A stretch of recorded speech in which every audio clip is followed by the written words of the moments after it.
मैं doctor Priyanka Singh, Jamshedpur cooperative college, Hindi विभाग। आज मैं तृतीय सत्र स्नातक तृतीय सत्र के विद्यार्थियों के साथ काव्य हेतु पर चर्चा करूंगी। हेतु अर्थात कारण। कारण यानी काव्य हेतु का अर्थ हुआ काव्य की उत्पत्ति का कारण। कोई कवि या रचनाकार को काव्य लिखने के लिए जो शक्तियां कार्य करती हैं प्रेरित करने का, उसे काव्य हेतु के अंतर्गत हम रखते हैं। भारतीय विद्वानों ने काव्य हेतु के मुख्यतः 3 भेद माने हैं। प्रतिभा, जो जन्मजात गुण है, मनुष्य के जन्म के साथ ही उसे ईश्वरीय प्रदत्त शक्ति है। व्युत्पत्ति, जो व्याकरणिक और साहित्यिक तत्वों का ज्ञान जिसमें सम्मिलित होता है। तृतीय है अभ्यास, जो निरंतर अध्ययन से प्राप्त होता है। अगर काव्य हेतुओं का हम बात करें तो इसका सर्वप्रथम विवेचन हमें अग्नि पुराण में देखने को मिलता है, जहां प्रतिभा, वेद ज्ञान, लोक व्यवहार को काव्य हेतुओं में सम्मिलित किया गया था। अगर संस्कृत आचार्यों में भामा की बात करते हैं तो भामा ने कहा है कि गुरु के उपदेश से जड़ बुद्धि भी शास्त्र अध्ययन करने में समर्थ हो सकता है, किंतु काव्य तो कोई प्रतिभाशाली व्यक्ति द्वारा ही रचा जा सकता है। स्पष्ट है कि भामा ने भी प्रतिभा को अधिक महत्वपूर्ण दिया है, साथ ही व्युत्पत्ति और अभ्यास को भी स्थान दिया उन्होंने।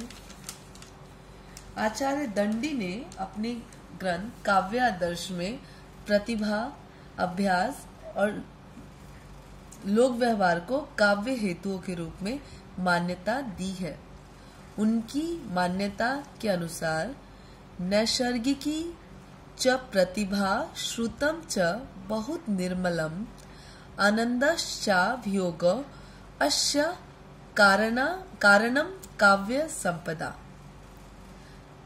अर्थात उन्होंने नैसर्गिक प्रतिभा, निर्मल शास्त्र ज्ञान और बढ़ा चढ़ा अभ्यास को काव्य हेतु के रूप में देखा है।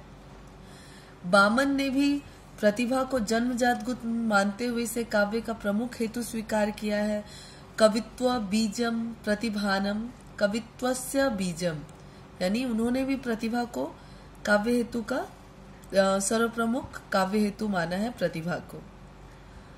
रुद्रट की बात करते हैं तो रुद्रट ने प्रतिभा, व्युत्पत्ति, अभ्यास को काव्य हेतु स्वीकार किया है। साथ ही उन्होंने रुद्रट ने प्रतिभा के 2 भेद किए हैं। पहला सहजा, दूसरा उत्पाद्या। सहजा जो कवियों में जन्मजात होती है, उत्पाद्या जो लोक शास्त्र के अभ्यास से उत्पन्न होती है। मम्मट ने भी उन्होंने प्रतिभा को शक्ति नाम दिया। मम्मट ने शक्ति, लोक शास्त्र का अन्वेक्षण तथा अभ्यास को स्थान दिया है। उन्होंने प्रतिभा को शक्ति के रूप में शक्ति नाम दिया है। पंडित जगन्नाथ ने भी तस्य च कारणम कविगता केवलम प्रतिभा के माध्यम से काव्य का प्रमुख हेतु प्रतिभा को स्वीकार किया है। अब प्रतिभा क्या है? प्रतिभा वह शक्ति है जो किसी व्यक्ति को काव्य रचना में समर्थ बनाती है। यह ईश्वर प्रदत्त है, जन्मजात है। ये भी 2 प्रकार की होती है। प्रतिभा को भी हम 2 भागों में बांटकर देखते हैं, कार्यत्री प्रतिभा और भावइत्री प्रतिभा। कार्यत्री प्रतिभा जिसके बल पर कवि कविता लिखता है, यानी कार्यत्री प्रतिभा मुख्यतः कवि रचनाकार से संबंधित है, ये रचनाकार में निहित होती है। भावयित्री प्रतिभा जो है ये पाठक के अंतर्गत होती है, पाठक में से संबंधित होती है, और यह जिसके बल पर पाठक कविता को समझता है, किसी रचना को समझता है।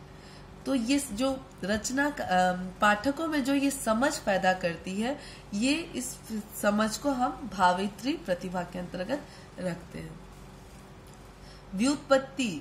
व्युत्पत्ति अर्थात पांडित्य, विद्वता, निपुणता। ज्ञान की उपलब्धि को व्युत्पत्ति कहा गया है।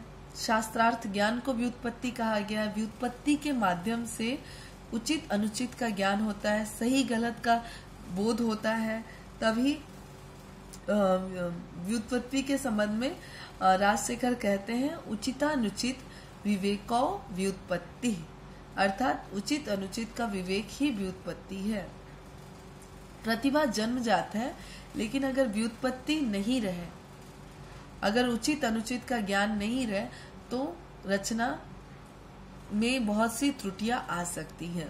व्युत्पत्ति के माध्यम से हम जानते हैं कि कौन से शब्द का कहाँ प्रयोग होना सही है और कहाँ वो प्रयोग अर्थ का अनर्थ साबित कर देगा। तीसरा जो काव्य का हेतु है उसे हम अभ्यास कहते हैं। अभ्यास के बारे में एक पूर्व बहुत प्रचलित धारणा है, करत करत अभ्यास के जड़िमती होत सुजान, रस आवत जात ते सिल पर परत निशान। यानी अभ्यास वो हेतु है, वो कारण है कि अगर आप निरंतर अभ्यास कर रहे हैं, निरंतर अध्ययन कर रहे हैं, तो आप उस आपके अंदर अगर प्रतिभा कम भी रहे, लेकिन आप निरंतर अभ्यास से आप अपने अंदर उस भाव को विकसित कर लेते हैं। प्रतिभा में निरंतर अध्ययन को महत्वपूर्ण माना गया है। अब इस तरह हम देखते हैं कि संस्कृत आचार्यों ने प्रतिभा, व्युत्पत्ति और अभ्यास को 3 प्रमुख हेतुओं के रूप में स्वीकार किया है। दूसरी तरफ अगर हम हिंदी आचार्यों की बात करें तो आचार्य रामचंद्र शुक्ल ने भी प्रतिभा को प्रमुख हेतु मानते हुए व्युत्पत्ति और अभ्यास को महत्व दिया है। अज्ञा ने प्रतिभा को सबसे प्रमुख स्थान दिया है। वहीं दिनकर के हिसाब से प्रतिभा, व्युत्पत्ति और अभ्यास को सामूहिक रूप से काव्य सृजन का हेतु माना है। यानी दिनकर ने प्रतिभा, व्युत्पत्ति और अभ्यास तीनों को ही बराबर स्थान देते हुए सामूहिक रूप से काव्य सृजन का हेतु माना है। पाश्चात्य विचारकों की अगर हम बात करें तो प्लेटो ने प्रेरणा को काव्य हेतु माना है। उनका मानना है there is no intention in him until he has been inspired. यानी अगर कोई प्रेरणा नहीं है तो रचना नहीं हो सकती। प्रेरणा के अभाव में कोई स्फुरन असंभव है, कोई स्फुरन नहीं हो सकता, कोई रचना प्रतिपादित नहीं की जा सकती। अरस्तु की अगर हम बात करें तो अरस्तु ने प्रतिभा को जन्मजात माना है और इसे सबसे अधिक महत्वपूर्ण माना है। A man of born talent, यानी जो प्रतिभा है वो जन्मजात गुण है। क्रोचे ने भी स्वयं प्रकाश ज्ञान, इंट्यूशन और वाह व्यंजना यानी एक्सप्रेशन को महत्व दिया है और को देते हुए प्रतिभा और अभ्यास को प्रमुख काव्य हेतु के रूप में स्वीकार किया है। इस प्रकार हम देखते हैं कि प्रतिभा जो जन्मजात गुण है, व्युत्पत्ति जो निरंतर अध्ययन, जो निपुणता, शास्त्रीय ज्ञान, लौकिक ज्ञान जिसमें सम्मिलित रहता है, और अभ्यास जो निरंतर अध्ययन से प्राप्त होता है, इन तीनों के सम्मिलित रूप का ही फल हम काव्य के रूप में देखते हैं। आज बस इतना ही।